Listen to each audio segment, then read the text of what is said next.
सो हाय बच्चा लोग, welcome to unlearn with विशाल वर्मा। मेरे यूट्यूब चैनल पे आप सभी का बहुत बहुत स्वागत है। रेशियो एनालिसिस से बात कर रहे हैं। रेशियो एनालिसिस जैसा पहले बताया, एक तरीके से फाइनेंशियल डेटा के इंटरप्रिटेशन का एक बहुत इंपॉर्टेंट टूल, खास करके when we draw the inferences based on the financial data and there are multiple users जो इस टूल को यूज़ करते हैं to take the decision, like investor है या लेंडर है, तो वो देखता है कि भाई किस तरीके से कैसे कंपनी में वो इन्वेस्टमेंट करे या ना करे, कंपनी सॉल्वेंट है या इनसॉल्वेंट है। इसी तरीके से खुद कंपनी अपने इंटरनल मैनेजमेंट को सही तरीके से चलाने के लिए, बेहतर फाइनेंशियल डिसीजन लेने के लिए बहुत सारे ऐसे टूल टेक्निक लगाती है जिसके थ्रू वो बेटर अच्छे तरीके से समझ पाए कि कंपनी की प्रॉफिटेबिलिटी पोजीशन, फाइनेंशियल पोजीशन या फाइनेंशियल हेल्थ, या कह सकते हैं उसकी एक्टिविटी बेस्ड जो स्ट्रेंथ है वो कितनी बेहतर तरीके से परफॉर्म कर पा रही है। तो इसी तरीके से बहुत सारे ऐसे फाइनेंशियल इंफॉर्मेशन को स्टडी करने के लिए बहुत सारे फाइनेंशियल रेशियोज या कह सकते हैं कि फाइनेंशियल टेक्निक जिसके थ्रू हम फाइनेंशियल डेटा को बहुत अच्छे तरीके से इन्फॉर्म कर सकते हैं, समझ सकते हैं, इन डिटेल अपने डिसीजंस को बेहतर करने के लिए इनका उपयोग कर सकते हैं। तो आज मैं इस पर्टिकुलर वीडियो में कुछ इंपॉर्टेंट फाइनेंशियल रेशियोज के बारे में आपको बहुत क्रिप्स एंड सिंपल वे में समझाने वाला हूँ। बहुत लंबा वीडियो बिल्कुल भी नहीं होने वाला है। लगभग 12-13 फाइनेंशियल रेशियोज के बारे में मैं बात करूंगा, डायरेक्ट बताऊंगा किस तरीके से निकलता है, और अगर आप इसको समझ लेते हैं तो डेफिनेटली कॉम्पिटिटिव एग्जाम्स में, नेट जेआरएफ में या पीएचडी एंट्रेंस वगैरह में अगर रेशियो के क्वेश्चंस आते हैं तो बड़े आसानी से आप कर लेंगे। और ये वो सारे रेशियोज हैं जो एग्जाम में फ्रिक्वेंटली पूछे जाते हैं। तो चलिए टाइम वेस्ट नहीं करते हैं, एक एक करके समझते हैं। सबसे इंपॉर्टेंट एक रेशियो है ऑपरेटिंग रेशियो। कई बार बच्चे कंफ्यूज हो जाते हैं ऑपरेटिंग रेशियो सर कैसे निकलता है। तो बहुत सिंपल सा फॉर्मूला है, कॉस्ट ऑफ गुड सोल्ड आप ले लीजिए, उसमें अदर ऑपरेटिंग एक्सपेंसेस को ऐड ऑन कर लीजिए। अब दो इंपॉर्टेंट कॉन्सेप्ट यहाँ पे आ गया, आपको पता होना चाहिए कॉस्ट ऑफ गुड सोल्ड होता क्या है। अगर सिंपल क्वेश्चन में कॉस्ट ऑफ गुड सोल्ड नहीं दे रखा है, नहीं बात कर रहा है, तो हमेशा हमें नेट सेल्स को ही लेना चाहिए। कॉस्ट ऑफ गुड सोल्ड को रिप्लेस किया जा सकता है नेट सेल्स से, ध्यान रखिएगा। बाय द वे, अगर कॉस्ट ऑफ गुड सोल्ड कह रहा है, अगर पॉसिबिलिटी है कैलकुलेट करने की, सिंपल कैसे कैलकुलेट करेंगे, ओपनिंग स्टॉक, ओपनिंग इन्वेंट्री जो भी है उसमें आप करंट पीरियड में जो भी परचेजेस हैं वो ऐड कर लीजिए और माइनस कर दीजिए if anything is remain unsold, या सिंपल जिसको कहते हैं क्लोजिंग स्टॉक। तो इसे कॉस्ट ऑफ गुड सोल्ड कहेंगे। इसके अलावा अदर ऑपरेटिंग एक्सपेंसेस में तीन इंपॉर्टेंट हेड आते हैं, selling, distribution and administrative expenditures. Selling, distribution और एडमिनिस्ट्रेटिव एक्सपेंडिचर, इसको आप ऐड ऑन कर लीजिए और सिंपल नेट सेल से डिवाइड कर दीजिए, 100 से मल्टीप्लाई कर दीजिए, तो ऑपरेटिंग रेशियो आसानी से आप निकाल सकते हैं। दूसरा है रिटर्न ऑन टोटल रिसोर्स। ध्यान रखिएगा, टोटल रिसोर्स को यहाँ पर हम टोटल एसेट से ले सकते हैं।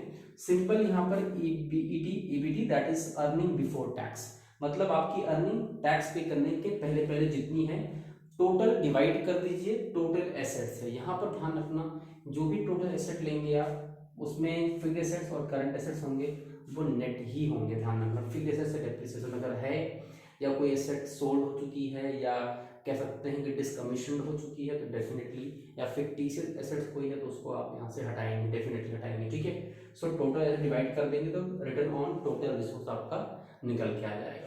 अब रिटर्न के ऊपर कई सारे फाइनेंशियल पैरामीटर्स और भी हैं, like capital employed and share holder fund. तो बहुत इंपॉर्टेंट तीन ध्यान रखना, total resource, capital employed and share holder fund, तीनों में बहुत बारीक सा अंतर है। कैपिटल एम्प्लॉयड की बात करें, रिटर्न ऑन कैपिटल एम्प्लॉयड, तो ईबीआईटी, यहाँ पर earning before interest and tax, इसका मतलब जो इंटरेस्ट पेमेंट है उसको भी ऐड ऑन कर लेंगे, क्योंकि यहाँ पर जो कंपैरिजन हो रहा है वो कैपिटल एम्प्लॉयड पे हो रहा है। तो कैपिटल एम्प्लॉयड में दो इंपॉर्टेंट कंपोनेंट आते हैं, that is fixed assets and working capital. तो fixed assets plus working capital आप ले लीजिए। अब ये जो वर्किंग कैपिटल है वो नेट वर्किंग कैपिटल है, ध्यान रखिएगा, ग्रॉस वर्किंग कैपिटल नहीं है। या तो सिंपल आप टोटल एसेट्स है, that is fixed assets and current assets, उसमें से करंट लायबिलिटी माइनस कर देते हैं तो भी आपका कैपिटल एम्प्लॉयड निकल के आ जाता है। तो कैसे निकालना है, simple EBIT divide by capital employed multiply 100, calculate कर लेंगे, ध्यान से देख लीजिएगा। अब आते हैं शेयर होल्डर फंड्स के ऊपर। तो शेयर होल्डर फंड कैसे, शेयर होल्डर फंड का मतलब क्या है, शेयर होल्डर फंड का सिंपल सा मतलब है शेयर कैपिटल, जितना भी आपके पास शेयर कैपिटल है, दो प्रकार के शेयर कैपिटल होते हैं आपका, इक्विटी शेयर कैपिटल और preference share capital, add on कर लीजिए। और ध्यान रखना इसमें अनपेड शेयर कैपिटल नहीं आएगा, फुल्ली पेड कैपिटल ही यहाँ पर ऐड होगा, इस बात का बहुत ध्यान रखिएगा। फिर आता है total reserves available and the surplus if there is any, ठीक है। तो share capital, resources, surplus, reserve and surplus वो ऐड कर देंगे तो शेयर होल्डर फंड निकल आएगा। सिंपल। अर्निंग आफ्टर टैक्स, यहाँ पे जो अर्निंग लेनी है बच्चा वो आफ्टर टैक्स लेनी है, ठीक है। तो ये बेसिक्स अंतर है इन तीनों में, बहुत इंपॉर्टेंट हो जाता है, एक बार ध्यान से देख लीजिए। इसके बाद आते हैं ईपीएस, एक बहुत इंपॉर्टेंट इंडिकेटर, ये भी अर्निंग कैपेसिटी को दिखाता है, भाई एक इक्विटी शेयर होल्डर कितना अर्न कर रहा है अपने शेयर पर शेयर कितनी अर्निंग उसकी है। तो simple EB, earning after tax and preference dividend, ये पीडी है प्रेफरेंस डिविडेंड। टैक्स पे करने के बाद आपको प्रेफरेंस डिविडेंड को प्रेफरेंस डिविडेंड देना पड़ता है। प्रेफरेंस डिविडेंड देने के बाद ही जो ईपीएस है खास करके इक्विटी शेयर होल्डर्स के लिए वो कैलकुलेट की जाती है। So the number of equity share, ठीक है। और ध्यान रखना यहाँ पे अगर कोई इक्विटी शेयर अनपेड है तो वहाँ पे नहीं लेंगे, fully paid up equity share ही यहाँ पे कैलकुलेट किए जाएंगे। ध्यान रखिएगा, ये बात बहुत इंपॉर्टेंट है। EPS, earning after tax and preference dividend divided by number of equity share fully paid up, ठीक है। तो यहाँ से आपकी अर्निंग पर शेयर निकल जाएगी। इसी तरीके से प्राइस अर्निंग रेशियो कैसे निकलेगा? प्राइस अर्निंग रेशियो बेसिकली एक कंपैरिजन है मार्केट प्राइस पर शेयर और अर्निंग पर शेयर के बीच में। तो इन दोनों के रेशियो को ही हम प्राइस अर्निंग रेशियो कहते हैं। सो सिंपल, मार्केट प्राइस पर शेयर, इक्विटी शेयर होल्डर, वो उसको डिवाइड कर दीजिए ईपीएस से, simple you will get the price earning ratio which is also very very important for exam purpose. अब आता है डीपीआर। डीपीआर का मतलब क्या है? Dividend per share. कई बार आपने देखा होगा अर्निंग कुछ और है, लाइक अर्निंग पर शेयर कुछ और है, लेकिन कंपनी डीपीआर कुछ और दे रही है, दैट इज पे आउट रेशियो। तो रिटेंशन रेशियो कुछ डेफिनेटली होगा, तभी आपका डीपीआर और ईपीएस डिफर करेगा। अगर कोई भी रिटेंशन रेशियो नहीं है, 100% पे आउट रेशियो, तो डेफिनेटली आपका डीपीआर और ईपीएस बिल्कुल सेम आएगा। तो डीपीएस क्या होगा बेटा? डीपीआर क्या होगा?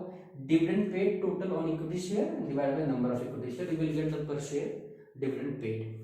अब आते हैं नेक्स्ट रेशियो पे, that is ratio number 8, STR, that is stock turnover ratio. Stock turnover ratio कैसे निकलेगा बेटा? Very simple, cost of goods sold. फिर मैं कह रहा हूं, अगर कॉस्ट ऑफ गुड्स सोल्ड नहीं निकाल पा रहे हैं तो आप यहाँ पे नेट सेल ले सकते हैं, ठीक है।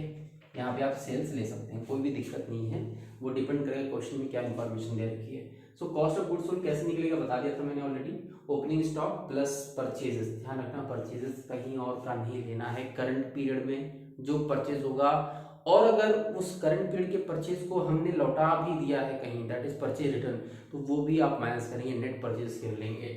सो नेट सेल्स या cost of goods sold divide by average stock. Average stock कैसे निकालते हैं? कई बार लोग कहते हैं सर एवरेज स्टॉक हमारे पास बीच में परचेज किया, या हमारे पास क्लोजिंग स्टॉक नहीं है, या ओपनिंग स्टॉक नहीं है। तो बहुत सिंपल, आपको कुछ करने या देखने की जरूरत नहीं है। अगर ओपनिंग स्टॉक है तो ऐड कर लीजिए, प्लस क्लोजिंग स्टॉक है तो ऐड करिए, डिवाइड कर दिए 2 से, ठीक है। इस तरीके से निकल जाएगा। अब अगर कोई कहेगा क्लोजिंग स्टॉक 0 है तो भाई 0 कर दीजिए, ठीक है ना। ऐसा हो भी नहीं सकता कि आपके पास स्टॉक ही ना हो, राइट। तो स्टॉक टर्नओवर रेशियो निकलेगा ही नहीं, ठीक। अब आते हैं working capital turnover ratio. Working capital ratio simple, working capital पता है सभी को। वर्किंग कैपिटल क्या होता है? करंट एसेट से अगर करंट लायबिलिटी को माइनस कर दे तो वर्किंग कैपिटल निकल जाता है, which is called as net working capital, right. So net working capital turnover ratio, cost of goods sold divide by net working capital divide कर देंगे तो निकल के सामने आ जाएगा। अब आते हैं फिक्स्ड एसेट टर्नओवर रेशियो। बहुत सिंपल है, यहाँ पे साफ साफ कह रहा है फिक्स्ड एसेट्स, राइट। तो फिक्स से ले लेंगे, और टर्नओवर हमेशा लेंगे कॉस्ट ऑफ गुड्स सोल्ड या सेल्स को लेंगे। तो फिक्स्ड एसेट लेंगे, ध्यान रखना पहले बता चुका हूँ, फिक्स्ड एसेट्स में नेट फिक्स्ड एसेट्स आएगा। फिक्टिशियस एसेट्स या डेप्रिसिएशन की वैल्यूज को हम ऐड नहीं करेंगे, हम रिड्यूस कर देंगे at net value of every fixed asset, right. So will get the answer of fixed asset turnover ratio.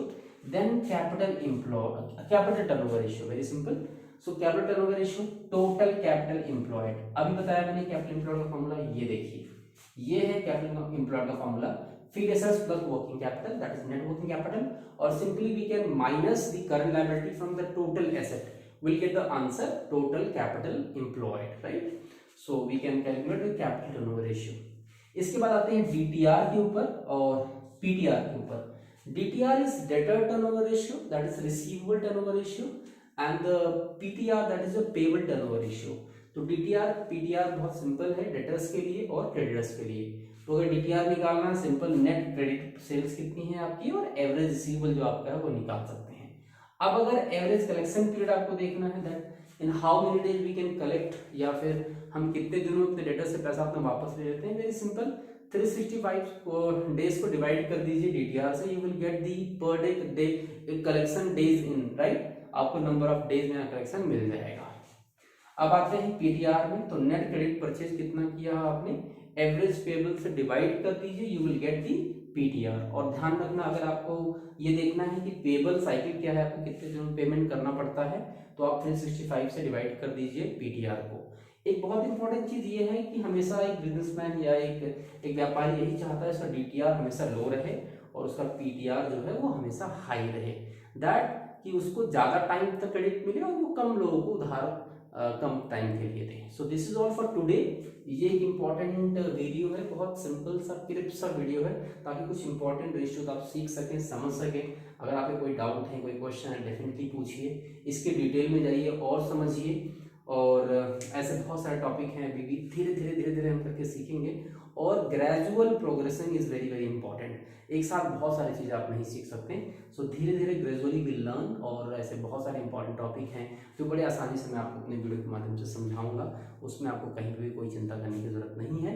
सो अगर ये वीडियो पसंद आई हो तो डेफिनेटली आप लाइक कर सकते हैं, चैनल सब्सक्राइब कर सकते हैं।